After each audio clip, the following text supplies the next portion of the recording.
একজন পবিত্র স্ত্রী, নেককার নারী শ্রেষ্ঠ সম্পদ, শ্রেষ্ঠ সম্পদ, শ্রেষ্ঠ পুঁজি। আজকে ছেলেরা বাপ, তোমাদেরকে বলি দোস্ত, আল্লাহ তাআলা কোরআনে বলছে লা তানকিহুল মুশরিকাত হাত্তা ইউমিননা ওয়ালা আমাতুম মুমিনাতুন খায়রুম মিন মুশরিকা ওয়ালাউ আ'জাবাতকুম। আল্লাহ কোরআনে বলে কোন মুশরিক, কোন পাপী, কোন নাফরমান, কোন বেহায়া নারীকে বিবাহ করো না। হাত্তা ইউমিননা, যতক্ষণ না সে পূর্ণ ঈমানের দিকে ফিরে না আসে। আল্লাহ কোরআনে বলেন ওয়ালা আমাতুম মুমিনাতুন খায়রুম মিন মুশরিকা, একজন নেককার মুমিনা চরিত্রবান পবিত্রা দাসীও স্বাধীন বিত্তশালী একবারে সম্পদশালী সুন্দর চেহারার মুশরিক নাফরমান পাপী নারীর চাইতে উত্তম। ওয়ালাউ আ'জাবাতকুম, বেশরম মুশরিক নাফরমান নারী যত আকর্ষণীয় হোক না কেন, তার চাইতে একজন নেককার কালো হোক, কুৎসিত হোক, দাসী হোক, সে আল্লাহর কাছে দাম। কোরআনের আয়াত।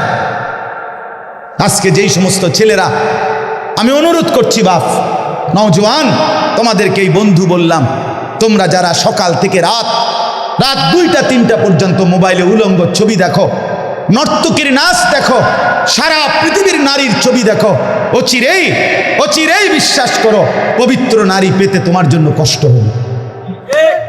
মনে রাখো, এই ঋণ শোধ করতে হবে। হ্যাঁ, তখন বুঝবা ভাইয়া, এমনি মানুষের বেডি সাউন্ড আর ঘরের বেডি যদি অসৎ হয়, তখন টের পাইবা দুনিয়া কারে কয় আর জাহান্নাম কারে কয়।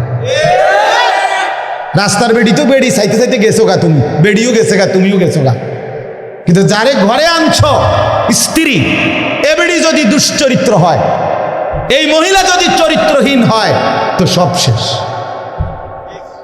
সব শেষ। তখন টের পাবেন আহা জীবন কত কষ্টের। যার স্ত্রী অসৎ, যার স্ত্রী অসৎ, যার বউ অসৎ, তার জীবন আর জাহান্নামের টুকরা ছাড়া আর কিছু। আমি আমার এই ছোট্ট জীবনে অগণিত পুরুষকে, অগণিত যুবক আমি দেখছি, যারা আমার সাথে এরকম হাজারো অবস্থা বলছে যে আহা 3 বছরের প্রেম, 5 বছরের প্রেম, হ্যাঁ লম্বা সময়, এরপরে বিয়ে করছে 8 মাস, 2 মাস, 1 বছর, 1.5 বছরের ভিতরে বিবাহের পরের জিন্দেগিটা জাহান্নামের টুকরা হয়ে গেছে। এজন্য অনেক ছেলে তোমরা দাঁড়িয়ে বসে তোমাদের কাছে অনুরোধ করছি, আখেরাত তো আছেই বন্ধু, দুনিয়াটাকেও জাহান্নাম বানায়। রাস্তার মেয়ের সাথে সম্পর্ক গড়ো, বেপর্দা মেয়ের সাথে, বিবাহ বহির্ভূত যে তোমার সাথে সম্পর্ক গড়ছে, সে বিবাহের পরে আরেকজনের সাথেও সম্পর্ক করবে, এ তোমারে কষ্ট দিবে দোস্ত বন্ধু। কোরআনুল কারীমের মধ্যে আছে, আল্লাহ বলেন আমি যাকে পবিত্র স্ত্রী দেই, সেই স্ত্রীর মাধ্যমে আমি তাকে ওয়াজআলা বাইনাকুম মাওয়াদ্দাতাম ওয়া রাহমা, আমি তার জন্য ভালোবাসা এবং দয়া মায়া উভয়টাই দেই।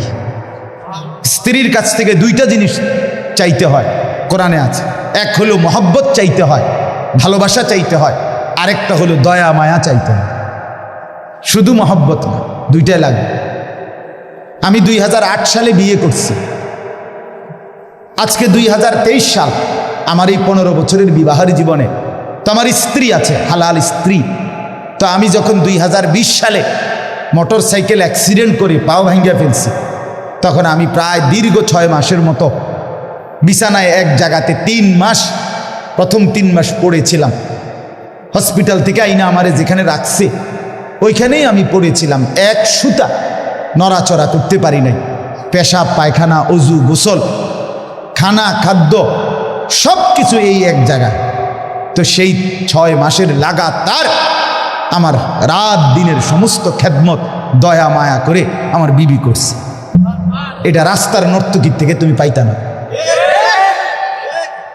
এটা মিলবে না। এজন্য স্ত্রী মানে শুধুই কি না উপভোগের সামগ্রী না, সে ভালোবাসারও জন, দয়া মায়ারও জন, দয়া মায়াও দরকার।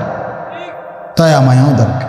আজ তুমি যদি চরিত্র নষ্ট করো, অচিরেই তোমার জন্য চরিত্রহীন নারী মিলবে। এটা কোরআনের ওয়াদা, আল্লাহর একবারে ডাইরেক্ট ওয়াদা শুনে দিই। কোরআনের আয়াত শুনুন।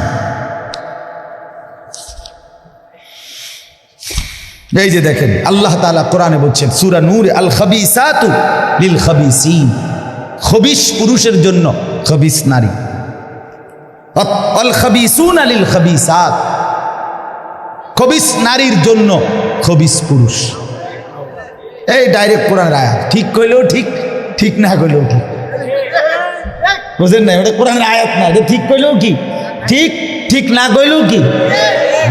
এই যে والطيبات للطيبين والطيبون للطيبات, রব্বুল আলামিন বলেন আর পবিত্র পুরুষের জন্য পবিত্র নারী, পবিত্র নারীর জন্য পবিত্র পুরুষ।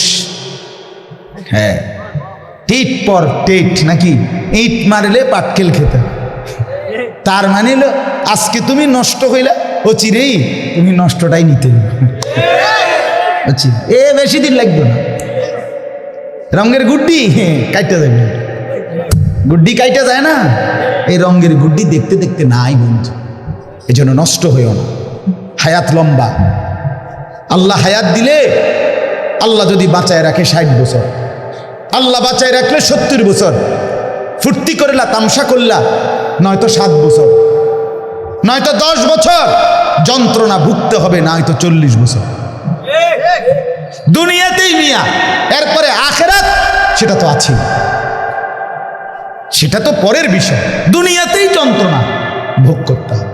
আল্লাহ তাআলা আমাদেরকে বুঝার তৌফিক দান করেন। আমি লম্বা করলাম এই প্রসঙ্গটা, এতক্ষণ ধরে বলার উদ্দেশ্য এই কথাটাই বুঝানো। তোমরা অনেক ছেলে বাপ, তোমাদের জিন্দিগি যদি সুন্দর হয় তোমারই ভালো। আমি তোমার জন্য আটকায় যাব না, তুমি আমার জন্য আটকায় যাবা না, এটাই সহজ। আমার বয়ানের পরে আমি আমার পথে চলে যাব, তুমি তোমার পথে চলে যাবা, কেউ কারো জন্য আটকায় না। কিন্তু তোমার নিজের জীবন যদি আটকায়া যায় নিজের কাছে, তাহলে তো তুমি কষ্ট পাই। আপনজন বড় অভাব। আজকে যদি ধরে ধরে আমাদের সন্তানদেরকে না ফিরাই, তোমরা যদি না ফিরে আসো, তোমরা যদি নিজেকে সুন্দর না বানাও, খোদার কসম নিজেও কষ্ট পাবে। আর যুবকরা যদি ফিরে না আসে, ইসলামের বিজয় আসবে কোত্থেকে? দ্বীনের বিজয় আসবে কোত্থেকে বন্ধু? এই জন্য আজকে আমরা নওজোয়ানদের বড় বেশি পরিবর্তন চাই, বড় পরিবর্তন চাই, বড় বেশি চাই। মুসলমানের ছেলেরা যদি নামাজি হয়, আরে বিশ্বাস করেন না, আমার একটা ব্যক্তিগত কথা আছে, এটা আমার হৃদয়ের কথা, আমার আবেগের সবটুকু দিয়ে আমি বলতে চাই, মুসলমানের যুবকরা যদি শুধু 2টা জিনিস করে, একটা জিনিস হলো নিজের মাথার চুল চতুর্দিক থেকে সমানভাবে কাইটা চেহারা সুরত যদি মুসলমানের মতো বানায়, আর 5 ওয়াক্ত নামাজ, বিশেষ করে ফজরের নামাজ যদি মুসলমানের যুবকরা পড়তে শুরু করে মসজিদে গিয়ে, আর চেহারা সুরত আর চুলটা ঠিক করে, আল্লাহর কসম গোটা পৃথিবীর কাফের আর বেঈমান বুঝবে মুসলমানের যুবকরা নড়ে চড়ে বসছে। এরা বুঝবে মুসলমানের সবচেয়ে বড় সম্পদ যুবক, তারা ইসলাম নিয়ে ভাবতেছে, আগামী দিন নিয়ে ভাবতেছে। ইনশাআল্লাহ এই যুবকদের দ্বারাই মাহাদির পক্ষে এরা লড়বে, দাজ্জালের বিরুদ্ধে লড়াই করবে। এই জন্য আমি আহ্বান করছি ছেলেদেরকে, আগামী দিনে যারা ইসলামকে নিয়ে ভাবো, তোমরা যারা চাও তোমরা মাহাদির পক্ষে থাকবে, বন্ধু আমার, এই দাজ্জালের চুল, এটা দাজ্জালের চুল, এই সামনে বড়া, বামে ডানে সামনে, আল্লাহর কসম এটা দাজ্জালের চুল, এটা কাফেরের চুল, এটা ইহুদিদের চুল, এটা খ্রিস্টান কাফেরদের চুল, এটা সম্পূর্ণভাবে মুসলমানের দিন বহির্ভূত চুল। কাজে এটা কাইটা ফেলো, এটা কেটে ফেলো বন্ধু।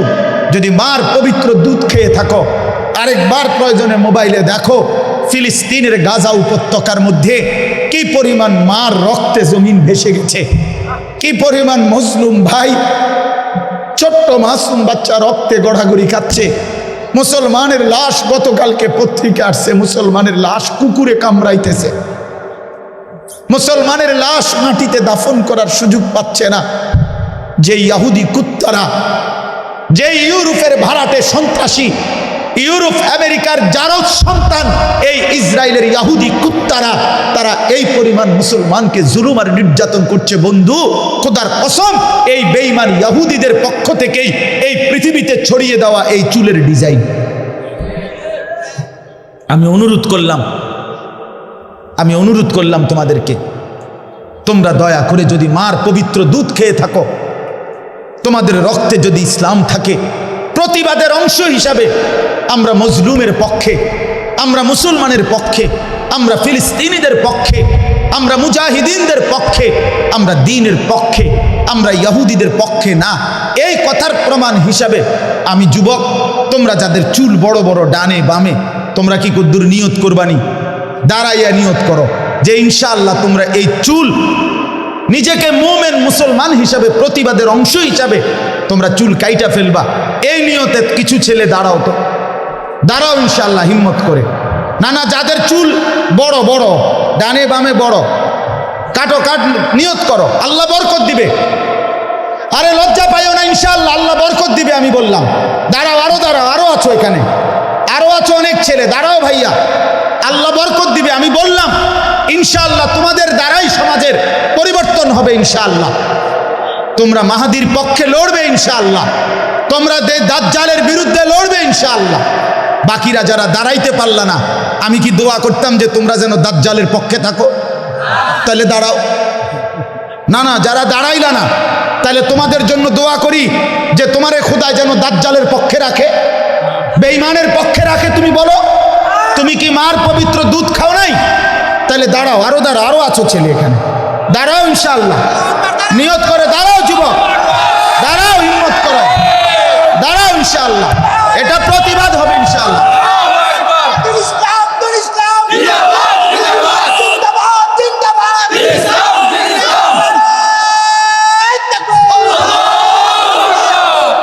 আমরা প্রত্যেকেই, বসো ভাইয়া, আমার অনুরোধ এটা, তোমাদেরকে ফিরতেই হবে, তোমরা নড়তে হবে, তোমরা নড়ে চড়ে বসতে হবে ছেলেরা। তোমরা একথা বেঈমানকে বুঝাইতে হবে, আমরা মুসলমানের এত লক্ষ কোটি যুবক মরে যাই নাই, আমরা হারিয়ে যাই নাই, আমরা আমাদের মজলুমের রক্তের বদলা চাই, আমরা মোমেনের রক্তের তাজা খুনের বদলা চাই। আরে আল্লাহর কাছে বলো যে রব্বে কারীম, আপনি আমাকে সুযোগ দেন, আমি মজলুমের জন্য জান দিয়ে দিতে রাজি আছি। এটা চাইতে হবে বন্ধু, আল্লাহর কাছ থেকে তৌফিক চাও। মাত্র 92 লক্ষ কাফের ইহুদি, 1 কোটি না, 23 লক্ষ মুসলমান গাজা উপত্যকায়। বিশ্বাস করো বাপ, একটা মুসলমানের একটা ঘর ভিটা মাটি আর মাটির উপরে নাই। আজকে 1.5 মাসের অব্যাহত নির্বিচারে বোমা বর্ষণ করে মুসলমানের একটা কুড়ে ঘরও আর মাটির উপরে নাই। মুসলমান তার লাশ দাফন করতে দিচ্ছে না। গতকালকে আমি নিজে পত্রিকায় দেখছি, কুকুরে মুসলমানের লাশ কামড়াইতেছে, মৃত লাশ নিয়ে টানা হেসরা করতেছে। এরপরে কাফের বেঈমান ইহুদিদের সরাসরি আমেরিকা, প্রতি মিনিট আমেরিকার এই বেঈমান, এই বুড়া বেঈমান জো বাইডেন নামে এই বুড়া গাদ্দার প্রতি মুহূর্তে ইসরায়েলের ইহুদিদেরকে সহযোগিতা করছে। অতএব এত রক্ত, এত লাশ, মুমিনের এত পবিত্র দেহ এইভাবে অকাতরে রক্তে গড়াগড়ি খাচ্ছে, শহীদ হচ্ছে, এরপরেও কি আমাদের ফিরবার সময় হয় নাই? বলো না ভাইয়া, এরপরেও আমাদের আল্লাহকে ডাকার টাইম হয় নাই? এরপরেও কি নামাজের সময় হয় নাই? আহা, কার আশ্রয়ে জীবন কাটাচ্ছ ছেলেরা? বাপ, সারাদিনে যারা 1 ওয়াক্ত নামাজ পড়ো না, আল্লাহকে তো ছেড়ে দিলা বুঝলাম, কিন্তু কার আশ্রয় নিলা? ঠিক আছে, ধরে নিলাম তুমি আল্লাহকে ছেড়ে দিছো, আল্লাহকে পছন্দ হচ্ছে না, আল্লাহ তোমার লাগবে না, আচ্ছা বুঝলাম, তো এরপরে কার থেকে নিরাপত্তা নিবা? কে নিরাপত্তা দিবে? সারাদিন সারা রাত মোবাইলে 2 আঙ্গুলে টিপ্পা উলঙ্গ ছবি যে দেখো, নারীর ছবি যে দেখো বন্ধু, আল্লাহকে তো ভুলে গেলা। এখন কার আশ্রয়ে, কার নিরাপত্তা নিবে? 92 লক্ষ ইয়াহুদি আক্রমণ করছে, 23 লাখ মুসলমান সর্বহারা। গত পত্রিকা আসছে 7 লক্ষ শিশু ফিলিস্তিনের যারা সর্বহারা, তাদের মাও নাই বাবাও নাই, তারা জানে না আগামী দিনে তারা কোথায় আশ্রয় মিলবে। মা নাই বাবা নাই, এই অবুঝ বাচ্চাদের ভবিষ্যৎ কি? বাবু এই যে ওই যে বাচ্চা দেখেন ওই ভাইয়ের কোলে, 1 মিনিট যে বাপ তার সন্তানটাকে বুক ছাড়া করতে চায় না। আমারও তো একটা 2 বছরের মেয়ে আছে, যতক্ষণ বাসায় থাকি আমার বুকের কাছে কোলের কাছে থাকে। তাহলে এই 2 বছরের 3 বছরের 7 বছরের এই বাচ্চাগুলো তাদের আশ্রয় কোথায়? তাদের মায়ের কোল কোথায়? তাদের বাবার কোল কোথায়? তারা আগামী দিনে কিভাবে বড় হবে? এজন্য বন্ধু, ফেরার টাইম হয়েছে, আমরা ফিরতেই হবে। আমাদের আল্লাহর সাথে আমাদের সম্পর্ক বাড়াইতে হবে। আমরা আল্লাহর সাথে চুক্তিবদ্ধ হইতে হবে যে আল্লাহ, আমরা জীবন দেব, আমরা জান দেব, আমরা মাল দেব। আল্লাহ তাআলা বলেন আমি বিজয়ও দেব, জান্নাতও দেব, দুটোটাই দেব। এই আয়াত শুনেন কোরআনুল কারীমের মধ্যে 11 নম্বর পারা 9 নম্বর সূরা, সূরা তাওবার 111 নম্বর আয়াত। আল্লাহ তাআলা বলতেছেন ইন্নাল্লাহা আশতারা মিনাল মুমিনিনা আনফুসাহুম ওয়া আমওয়ালাহুম বিআন্না লাহুমুল জান্নাহ। আল্লাহ তাআলা বলে নিশ্চয়ই আল্লাহ সমস্ত মুমিনদের থেকে কিনে নিয়েছেন তাদের জান এবং মাল। তাহলে আল্লাহ হলেন ক্রেতা, আমরা ইমানদাররা হলাম বিক্রেতা। আমরা বিক্রি করতে চাই জান এবং মাল, আল্লাহও কিনতে চায়। আল্লাহকে শুধু প্রশ্ন করি, আল্লাহ মূল্য দিবেন কি? আমরা যে দেব বেচমু, দাম শোধ করবেন কি দিয়া? আল্লাহ বলেন বিআন্না লাহুমুল জান্নাহ, জান আর মাল দাও, আমি আল্লাহ তাআলার জান্নাত বুঝে নাও। আল্লাহ বলেন এবার যদি রাজি থাকো তাহলে এখন কি করতে হবে? ইউকাতিলুনা ফি সাবিলিল্লাহ, জীবনের প্রতি মুহূর্তে আমি আল্লাহর রাস্তায় জান বাজি রেখে জিহাদ করতে হবে। নিজের জীবন বিলিয়ে দেওয়ার সর্বোচ্চ স্বপ্ন রাখতে হবে। নামাজ, রোজা, হজ, যাকাত, জিকির, তেলাওয়াত, হালাল হারাম এটা যেমন করণীয়, জিহাদ ফি সাবিলিল্লাহ এটাও করণীয়। আল্লাহর রাস্তায় শাহাদাত হওয়ার, কলিজা বিলিয়ে দেওয়ার স্বপ্ন দেখা, এটাও সমানভাবে গুরুত্বপূর্ণ। অতএব আল্লাহ বলেন এই লেনদেন করো, এই সিদ্ধান্ত নাও যে জান দেওয়ার সময় হলে জান দিবা, মাল দেওয়ার সময় হলে মাল দিবা, আমার রাস্তায় জিহাদ করবা। ফায়াকতুলুনা ওয়া ইউকতালুন, হয় নিজে মারবা নয় নিজে মরবা। আল্লাহ বলেন বিনিময়ে আমি জান্নাত দেব। তুমি যদি বিজয়ী হও তাইলেও জান্নাত, তুমি যদি শহীদ হও তাইলেও জান্নাত। সুবহানাল্লাহ। এই জন্য ফিলিস্তিনের হামাস মুসলিম মুজাহিদ যারা যুদ্ধ করছে, জিতলেও তাদের জান্নাত, শহীদ হলেও তাদের জান্নাত। বলেন আলহামদুলিল্লাহ। এরপর আল্লাহ বলেন ওয়াদান আলাইহি হাক্কান, আমার এই কথা কিন্তু সত্য সত্য ওয়াদা। তুমি তোমার জান মাল আমাকে দাও, আমার থেকে জান্নাত বুঝে নাও। আমার রাস্তায় জান মাল দিয়ে জিহাদ করবা, মারবা কিংবা মরবা, বিনিময়ে জান্নাত দেব, এটা আমার সত্য সত্য ওয়াদা। আর নতুন ওয়াদা না। ইতিপূর্বে ফিত তাওরাত ওয়াল ইনজিল ওয়াল কোরআন, আমি তাওরাত কিতাব, ইনজিল কিতাব আর এখনকার এই কোরআন, সবগুলো কিতাবের মধ্যে আমি এই একই সিদ্ধান্ত বারবার নাজিল করেছি। জীবন দাও আমার জন্য, মাল দাও আমার জন্য, আমার থেকে জান্নাত বুঝে নাও। এরপরে আল্লাহ বলেন ওমান আওফা বিআহদিহি মিনাল্লাহ, আর শুনে নাও আমি আল্লাহর চাইতে ওয়াদা রক্ষাকারী, ওয়াদা পূরণকারী আমার চাইতে অধিক বেশি আর কেউ নয়। আর কেউ আছে? আল্লাহর চাইতে অধিক ওয়াদা রক্ষাকারী আর কেউ হইতে পারে? আল্লাহর কথার নড়চড় হয়? ফাস্তাবশিরু বিবাইইকুমুল্লাযী বায়াতুম বিহ, অতএব হে আমার মুমিন বান্দারা, তোমরা আমার সাথে যেই ওয়াদা করেছ, এই ওয়াদার বাস্তবায়ন করে জান্নাত পাইবা, এই সুসংবাদ নিশ্চিন্তে গ্রহণ করো, ঘাবড়াইও না। ওয়াযালিকা হুয়াল ফাওজুল আযীম। আল্লাহ তাআলা বলেন আর এটাই হচ্ছে সবচেয়ে বড় সফলতা। বলেন আলহামদুলিল্লাহ। আপনাদের কাছে আমার আর 5টা মিনিট কথা আছে। এই আয়াতের আলোকে কি বুঝলেন? এই আয়াতের আলোকে বুঝলাম আমাদের জান, আমাদের মাল সবটাই আল্লাহর জন্য। কার জন্য বলেন না? অতএব পুরা জিন্দেগি আল্লাহর হুকুমের উপরে চলা এবং শেষ পর্যন্ত নিজের জীবনটাও আল্লাহর জন্য দিয়ে দেওয়া, এটা আল্লাহর চাওয়া। আল্লাহ চায় আমার কাছে, আমিও দিতে রাজি, বিনিময়ে আল্লাহ আমাকে আপনাকে জান্নাত দিবে। বলেন আলহামদুলিল্লাহ। অতএব আজকে এই লম্বা সময়ের কথাতে আমি আপনাদের কাছে যে অনুরোধটা করতে চাই, আজকে বিশ্বাস করেন ইসরায়েলের যে ইহুদিরা এই মুহূর্তে ফিলিস্তিনের মজলুম মুসলমানদের উপরে জুলুম করছে, বন্ধু আমার বিশ্বাস করেন, 1 নম্বর কথা হলো ইসরায়েলের ইহুদিদের আকীদা, বিশ্বাস যে শেষ জামানায় যেই দাজ্জাল আসবে, আমরা যাকে বলি দাজ্জাল, ইহুদিদের কথা হলো তিনি হবে মাসিহ।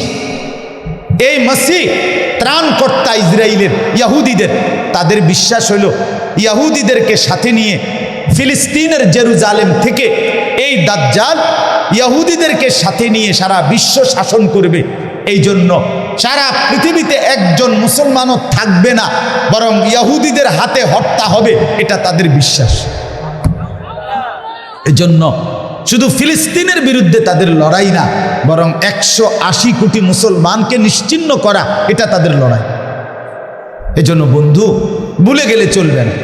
2 নম্বর কথা হলো গোটা মধ্যপ্রাচ্য দখল করে একবারে মিশরের নীল দরিয়া, ইরাকের ফোরাত এবং রসুলুল্লাহর মদিনা, একবারে স্পষ্ট তাদের বক্তব্য এটা ইহুদিদের, এই পুরাটা মধ্যপ্রাচ্য, আরব বিশ্ব দখল করে সবটার মধ্যে একটি গ্রেট ইসরায়েল রাষ্ট্র প্রতিষ্ঠা করা, এটা তাদের স্বপ্ন, এটা তাদের সিদ্ধান্ত। এজন্য এরা যদি এখানে টিকে যায়, তাহলে আগামী দিনে আমরা 180 কোটি মুসলমানের অস্তিত্ব হুমকির মুখে পড়ব। এই কালসাপ যদি এখানে জায়গা পায়, তাহলে এর ছোবল আমাদের প্রত্যেকের গায়ে পড়বে। এজন্য বন্ধু আমার, আমরা আমাদের আল্লাহর সাথে সম্পর্ক বাড়াইতে হবে। আমরা সবাই মনে রাখতে হবে ফিলিস্তিন শুধু ওই অঞ্চলের মুসলমানের না, বরং ফিলিস্তিন 180 কোটি মুসলমানের। আমাদের প্রত্যেকের, আমাদের নারী পুরুষ শিশু প্রত্যেকের জবানে আমরা এটা মনে রাখতে হবে, ফিলিস্তিনের সম্পর্ক, এবং আমরা প্রত্যেকে আমাদের আল্লাহর সাথে সম্পর্ক বাড়াইতে হবে। এজন্য আমি অনুরোধ করছি, ছেলেরা, যুবকরা, অনেক যুবক, তোমাদের কাছে এই বন্ধুর আবেদন, এই ভাইয়ের আবেদন, তোমরা নিজের জীবন সুন্দর করো। আমার বাপ, আমরাও বড় মুসিবতের মধ্যেই আছি। অতএব আমরা প্রত্যেকেই সার্বক্ষণিক অনিরাপত্তা আমাদের জন্য। পৃথিবীর সর্বত্র মুসলমান যদি নির্যাতিত হয়, এমন কি হতে পারে না অচিরেই আমাদের এই অব্যাহত নাফরমানি আর অশ্লীলতা, বেহায়াপনা, আমাদের এই বেনামাজি জিন্দিগি আর বেপর্দা জিন্দিগির কারণে আমাদের উপরে আযাব আসতে পারে না? আমাদের উপরে কাফের মুশরিকদের নির্যাতন হতে পারে না? সেদিন আমাদের আশ্রয় মিলবে কোথায়? আমাদের আল্লাহ ছাড়া আমাদের আশ্রয় নাই, আমাদের কোনো জাতিসংঘ নাই, আমাদের জন্য কোনো মানবাধিকার সংস্থা নাই, আমাদের জন্য কোনো আন্তর্জাতিক আইন নাই, মুসলমানের কিচ্ছু নাই, মুসলমানের জন্য কেউ নাই। খোদার কসম, মুসলমানের আছে শুধুই একজন, তিনি আমাদের আল্লাহ। অতএব আল্লাহর সাথে সম্পর্ক বাড়া, আল্লাহর সাথে সম্পর্ক বাড়া। আমার বাবারা, আমার ছেলেরা, আমার পর্দার আড়ালের মারা, নিজেদেরকে ফেরান, নিজেদেরকে ফিরান, নিজেকে নিয়ন্ত্রণ করেন। 5 ওয়াক্ত নামাজ যত্নের সাথে আদায় করেন, বিশেষ করে ফজরের নামাজ, বিশেষ করে তাহাজ্জুদের নামাজ। আল্লাহর কোরআনে আল্লাহ বলছে, ফজরের নামাজে অভ্যস্ত যারা, তাহাজ্জুদ নামাজে অভ্যস্ত যারা, বিজয় তাদের কপালে, তাদের কপালে বিজয়। ফজরের নামাজের মুসল্লি ছাড়া আল্লাহর রাস্তায় যুদ্ধ করার মতো হিম্মত আসে না। তাহাজ্জুদ নামাজে অভ্যস্ত হওয়া ছাড়া নিজের জান বিলিয়ে দেওয়ার মতো শক্তি, হিম্মত আসে না। এজন্য বন্ধু, বেনামাজি সন্তান তোমরা যারা, তোমরা পারতা না, তোমরা পারবা না। নারী তোমাদেরকে পিছে ধরাই দিবে, মদের নেশা, জুয়ার নেশা, মোবাইলের নেশা, তোমাদের অব্যাহত গুনাহ তোমাদের শরীরকে নিস্তেজ বানায় দিবে, তোমরা পারবা না। এজন্য দয়া করে ফিরে আসো নামাজের দিকে, আল্লাহর দিকে, আখিরাতের দিকে, সেজদার দিকে। ইনশাআল্লাহ জীবন সুন্দর হবে, দুনিয়াও সুন্দর হবে, আখিরাতও সুন্দর হবে। সর্বশেষ কথা হলো, একটা প্রতিবাদ তো আমরা বললাম যে আমাদের ছেলেরা যদি নামাজি হয়, ছেলেরা যদি চেহারা, সুরত, চুল, লেবাস ঠিক করে, ইনশাআল্লাহ বেঈমান বুঝবে মুসলমানের সন্তানরা নড়ে চড়ে বসছে। আর 2 নম্বর কথা হলো, আপনাদের সবার কাছে আপনারা প্রত্যেকেই, সারা পৃথিবীর ওলামায়ে কেরাম বারবার অনুরোধ করতেছে, আপনাদের কাছে আমরা অনুরোধ করছি, প্রতিদিন আমরা বলতেছি, সর্বান্তকরণে আমরা সর্বোচ্চ চেষ্টা করে মার্কিন এবং ইসরায়েলি পণ্য বর্জন করবেন। বলেন ইনশাআল্লাহ। এটা এই মুহূর্তে একটা বড়সড় প্রতিবাদ, বড়সড় প্রতিবাদ। মাকে বলবেন, বোনকে বলবেন, লাক্স সাবান, ডাব সাবান যেন ব্যবহার না করে, Fair and Lovely, Pond's cream যেন ব্যবহার না করে, ক্লোজ আপ, পেপসুডেন্ট যেন ব্যবহার না করে, পেপসি, 7 আপ, কোক এগুলো যেন ব্যবহার না করে। কিনলে একটা পানি আছে, কিনলে, আরেকটা হলো একুয়াফিনা, এই 2টা পানির বোতল সরাসরি ইসরায়েলের, এই 2টা পানি ব্যবহার না করা। সার্ফ এক্সেল, হুইল পাউডার এগুলো যেন ব্যবহার না করে। রিন, একই এগুলো, অর্থাৎ আরও আছে, আমি মোটা দাগের গুলো বললাম, যেটি বেশিক লাগে। আমগো মাদেরকে বলবেন, বোনদেরকে বলবেন, ঘরে ঘরে বলবেন, বলে আমরা 2-4 জন ব্যবহার না করলে কি হবে? না রে বন্ধু, আমরা 2-4 জন ব্যবহার না করলে কিছু হবে না। ব্যবহার না করলে আমাদের ইমানের হক আদায় হবে, মজলুমের প্রতি সামান্য হলেও সমবেদনা জানানো হবে। যাদের রক্তে, আমার মা বোনের রক্তে ভাসছে, ওই বেঈমানদের পণ্যের উপরে আমরা থুতু মারলাম, থুতু মারলাম, থুতু মারলাম, আমরা থুতু মারলাম। অতএব আমরা প্রত্যেকে ইনশাআল্লাহ হিম্মতের সাথে বলবেন তো ইনশাআল্লাহ, চেষ্টা করবেন, চেষ্টা করবেন। আমি গত সপ্তাহে 2 জায়গায় ছিলাম, দোনো জায়গায় গোসলের সময় লাক্স সাবান দিছে। 2 বাড়িতে মাহফিলের কারণে আসি নাই, দোনো জায়গায় সাবান ছাড়াই গোসল করছে। আমি বলছি না, ব্যবহার করব। কয় হুজুরটি ফুরান, আগের কিনা। আমি আগের কিনাও ব্যবহার করব। আমার মাদ্রাসায় বলার পরে 400-র মতো ছাত্র আমার, আলহামদুলিল্লাহ, সমস্ত ছাত্র তাদের যার কাছে যতগুলো মার্কিন পণ্য আছে, এই ছোট ছোট শ্যাম্পু, সাবান, ক্লোজ আপ, টুথপেস্ট যা আছে, মানে 3 বালতি আমার মাদ্রাসার বাচ্চারা জমা দিয়া ফেলাই দিছে, সব ফেলে দিছে। ইনশাআল্লাহ সারা পৃথিবীর মধ্যে মুসলমানদের মধ্যে এই বয়কট, বর্জন, এটা অনেকভাবে একটি কার্যকর, এই মুহূর্তের একটি প্রয়োজনীয় কাজ আমাদের, আমরা চেষ্টা করব। ঠিক আছে ইনশাআল্লাহ। যুবক ভাই, তোমরাও নিজের ডানে বামে বন্ধু, দোস্ত, আহবাবদেরকে মনে করায় দিও, দেখবা এতে করেও বড় প্রতিবাদ হবে। আর সর্বশেষ কথা হলো, কোনোভাবেই হতাশ হবেন না, ইনশাআল্লাহ জিতবে ফিলিস্তিন। বলেন জিতবে কে? আবার বলেন, আবার বলেন, আরো জোরে, জোর হলো না, সবাই মিলে জিতবে কে? জিতবে কে? আরো জোরে, ইনশাআল্লাহ ফিলিস্তিন জিতবে। হামাসের মুসলিম মুজাহিদরা জিতবে। যে রক্তে মুমিনের লাশ পড়ছে, যেখানে মুমিনের তাজা খুন ঝরেছে, সেখানে কালেমার পতাকা উড়বেই উড়বে।